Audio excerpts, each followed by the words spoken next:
Olá, olá, olá! Como vocês sabem, a premiação do Oscar será no próximo dia 27 de março. Será um domingão a partir das 21 horas, direto do Dolby Theatre em Hollywood. E tem uma coisa que eu faço como tradição há alguns anos, que é a super maratona do Oscar. Basicamente, é tentar assistir todos os filmes que estão concorrendo, pelo menos nas categorias principais, no menor tempo possível antes da cerimônia.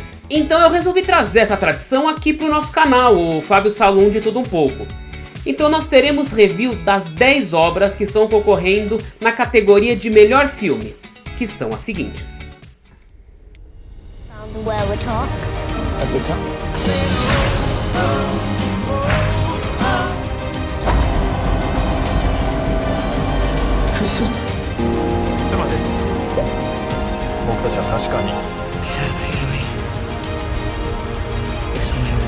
Very unlikely. Yeah, you making a mistake, but I'm gonna let you make it. He is yelling no. Absolute truth. 25 years since our first run together. 1900 and... To everything I know, either getting sold, or wrecked, or being taken over. E se der tempo, a gente fala dos filmes das outras categorias também. Se você quiser conhecer todos os indicados ao Oscar, clica aqui em cima para ver o nosso compilado especial. Então não esquece, já curte esse vídeo aqui, tá? E se inscreve no canal. E ativa a sineta, coisinha linda. Só assim você fica sabendo em primeira mão de todas as nossas novidades. E olha que serão muitas pela frente. Então fica ligado que o filme de hoje é esse aqui.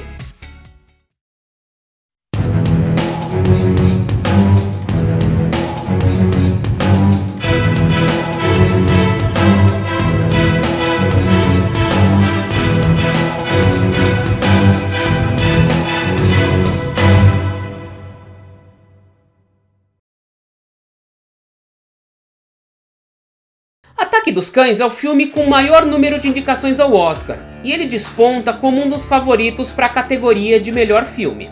É um faroeste baseado no romance de mesmo nome, escrito em 1967 por Thomas Savage. Ele escreveu essa obra baseado nas próprias experiências da vida dele. Esse livro ele foi adaptado pela diretora do filme, a Jane Campion, e tanto a diretora como o roteiro adaptado também estão concorrendo ao Oscar. Logo de início, nós somos apresentados aos irmãos Burbank, que são responsáveis por administrar a fazenda da família em Montana. Então nós temos o Phil, que é interpretado pelo Benedict Cumberbatch, que concorre ao Oscar como melhor ator, e o George, interpretado por Jesse Plemons, que também concorre ao Oscar, mas como ator coadjuvante. E aí um dia, os dois conhecem Rosie, interpretada pela eterna Mary Jane, a Kirsten Dunst, que concorre também como melhor atriz coadjuvante. E aí chegando lá, eles encontram o Peter, que é o filho adolescente da Rosie, e ele é interpretado muito bem pelo Cody Smith McPhee. E, como não é novidade, ele também concorre ao Oscar como melhor ator coadjuvante. Ele é um rapaz que ajuda a mãe no restaurante e acaba se tornando alvo de deboche do Phil, que considera ele afeminado. E a partir desse dia que as relações e os conflitos entre os quatro personagens se estabelecem. E já vou avisando que daqui pra frente tem spoiler. Faroeste é um gênero de filmes que está muito atrelado à identidade nacional norte-americana.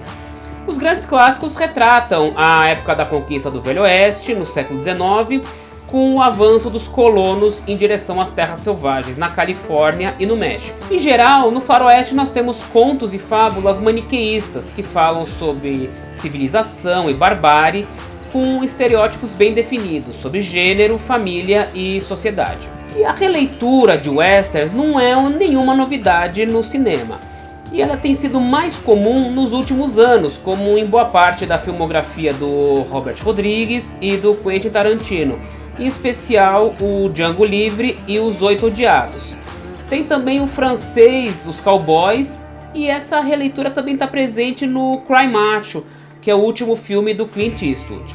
Já em Ataque dos Cães, a diretora Jane Campion entra num gênero cinematográfico que é historicamente masculino, e ela faz isso para subverter todas as regras pré-estabelecidas dos westerns. O título do filme, como é revelado no seu final, ele faz referência ao Salmo 22:20.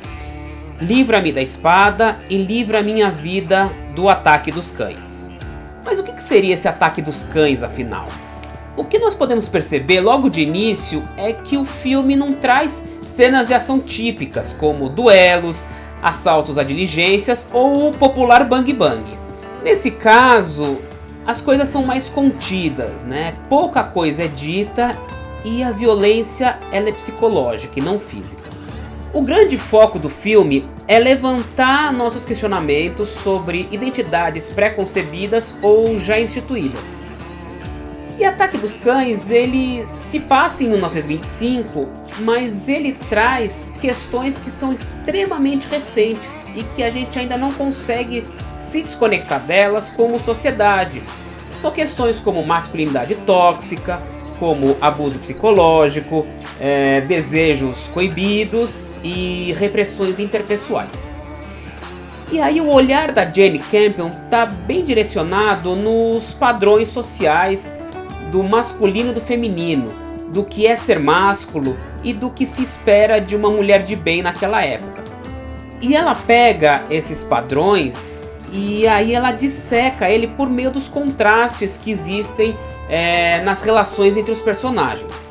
E ela faz isso utilizando uma câmera com planos abertos, com movimentos bem suaves, que você praticamente se sente inserido no local, né? Você sente ali, é como se você sentisse a textura da vegetação, o cheiro do ambiente, e ela também capta muito bem os detalhes, né? Os toques, os olhares. Então é muito interessante você observar cada um desses detalhes para você sentir as nuances de cada um dos personagens. Os irmãos Phil e George, por exemplo, eles são os extremos opostos um do outro. O Phil é o retrato típico do cowboy machão, rústico, grosseirão, enquanto o George é o homem da cidade grande, educado, compreensivo, com gestos mais contidos e mais quietão, né, com poucas palavras.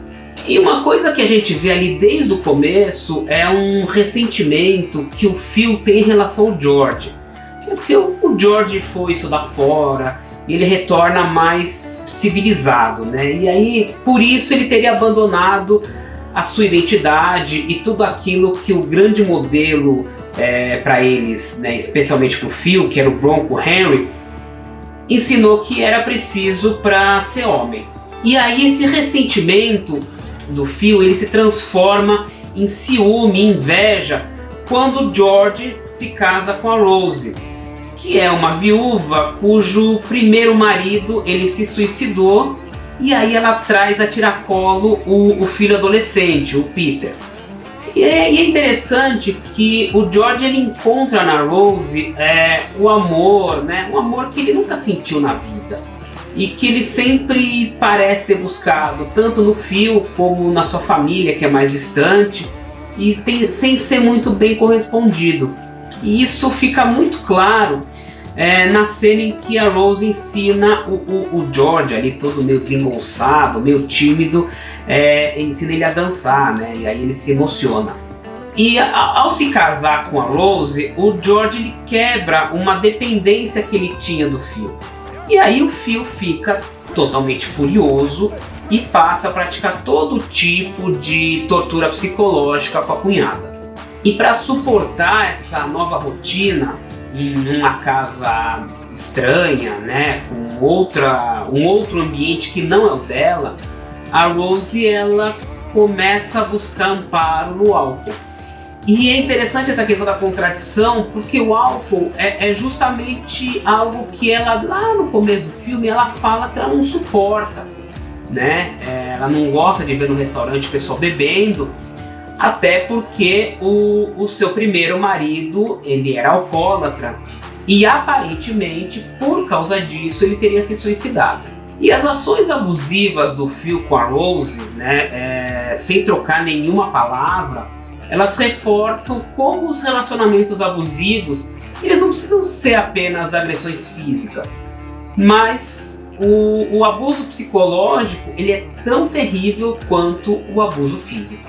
E aí a subversão do papel feminino, ela fica muito evidente à medida que a Rose ela vai cada vez mais se entregando ao alcoolismo, né, ficando dependente da bebida. E aí ela começa a aparecer cambaleando. Tem uma cena que ela aparece cambaleando num beco, né, bebendo uma garrafa de uísque. E lembra muito aquelas cenas dos bêbados saindo, né, dos saloons, né,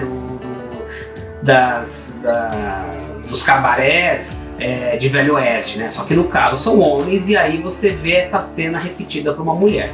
Já o Peter, ele traz uma camada diferente aí na discussão sobre o que é ser masculino. Ele, por um lado, ele é um rapaz gentil, que ajuda a mãe no restaurante, ele faz lá, todo delicado, faz rosas de papel, né, para decoração do restaurante. Mas, ao mesmo tempo, ele tá sempre ali atento aos detalhes e determinado a seguir o mesmo caminho do pai, né? Que o pai era médico e ele começa a estudar,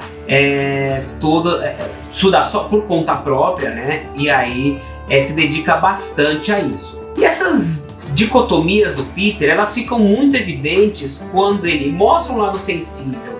Na hora que ele vai lá, pega um coelhinho, vai cuidar dele e tal, e você aí pensa que é um momento de afeto, de ternura, só que logo em seguida você descobre que não, ele pegou aquele coelho para estudar medicina, então ele com bastante frieza ali, ele abriu as entranhas do coelho com bisturi para justamente estudar como é que ele funciona. O filho da Rose, ele se torna alvo de desprezo do Phil desde o início do filme, porque o Phil considera ele afeminado. Só que, no entanto, o que a gente vai descobrindo ao longo da película é que o Phil ele tinha uma relação de cumplicidade e companheirismo com o grande ídolo dele, que é o Bronco Henry. E até aí tudo bem, porque é uma relação típica de filmes de western, né? Entre parceiros, heróis, entre cowboys e tudo mais. Só que no caso do Ataque dos Cães, essa parceria, esse companheirismo, ele se converte numa relação de amor e desejo entre os dois homens, entre o Phil e o Henry. E isso é uma coisa que fica muito evidente, né? Esse amor do Phil pelo Bronco Henry fica muito evidente com a admiração com que ele fala, né? Que ele tem para descrever cada ensinamento que ele teve ao longo da carreira dele, né, como cowboy, pelo Bronco Henry. E aí, essa rejeição que o Phil tem em relação ao Peter, ela não é só uma questão de ver um cara afeminado, mas ele vê no Peter um retrato estampado, né, de um lado seu, uma faceta sua que ele não gostaria de expor para a sociedade. Então ele afasta o Peter, assim como ele reprime os próprios desejos dele. E quando o Peter descobre o segredo do Phil, ele passa a seduzi-lo. Só que aí o que parece conduzir o filme, né, parece que vai ser conduzido sobre um romance silencioso entre os dois, uma coisa proibida. Ela é na verdade um plano de vingança do Peter, né? Que a vingança justamente pelo abuso que o Phil comete, o abuso psicológico que ele comete contra a mãe dele, a Rose. Então ele utiliza isso como um estratagema para a primeira oportunidade que ele tiver, ele matar o Phil envenenado por antraz. E é assim que termina o ciclo, né, do filme. Ele termina com, como diz o título, com o Ataque dos Cães. O meu veredito para esse filme é nota 7. Ataque dos Cães é um filme bem executado, ele aproveita muito bem as paisagens exuberantes da Nova Zelândia, né, a terra natal da autora Jane Campion, e aí se faz passar pelas pastagens de Montana. E o filme também ele tem uma produção de arte muito caprichada. E é uma obra que como eu disse antes, ela busca contradizer os clichês do Velho Oeste e também a expectativa do público. Porque em determinado momento o público começa a achar que está diante de uma nova versão do filme Brokeback Mountain. Mas, na verdade, é um suspense e um filme de vingança, né, que trata sobre as diferentes formas de violência na sociedade. Então, ele, tudo bem, é um filme que tem um capricho técnico e tem performances muito bem balanceadas pelo seu elenco, né, tanto que estão praticamente todos, o elenco principal está com indicações ao Oscar. Mas também não é um filme que arrebata o público. Ele pode muito bem ganhar a estatueta de melhor filme, e eu acho que ele é o grande favorito, mas a exemplo de obras de anos anteriores, e aí com exceção do Parasita, mas outras obras de anos anteriores, Ataque dos Cães segue o mesmo caminho de não ser uma obra marcante, e provavelmente ela vai ser esquecida nos próximos meses. E aí? E você? O que você acha? Você já viu Ataque dos Cães? Não viu ainda? Curtiu, não curtiu? Qual que é a sua opinião? Deixa aqui o seu comentário, deixa a sua opinião, vamos discutir, vamos falar sobre o assunto. É isso, esse é um dos reviews do Oscar, né? E aí nós vamos ter mais em breve. Então fique ligado nas nossas novidades e até a próxima.